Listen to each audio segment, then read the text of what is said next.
How to make dialogue in Roblox Studio. So everyone, welcome back to the channel.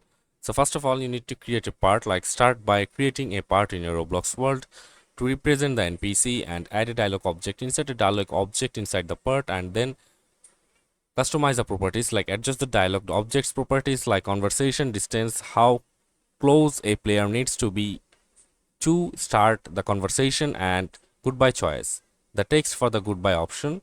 And then you have to add initial prompt. Like in the dialog objects properties, you can set the initial message that the player will see when they approach the NPC. And you can add dialog choices, like you can add multiple dialog choice objects to the dialog objects to create different conversation paths. Each dialog choice has a user dialog, what the player says, and a response dialog, what the NPC say in response.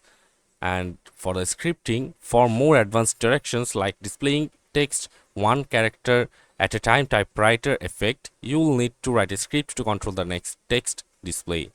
So that's it for this video. See you on the next one, guys.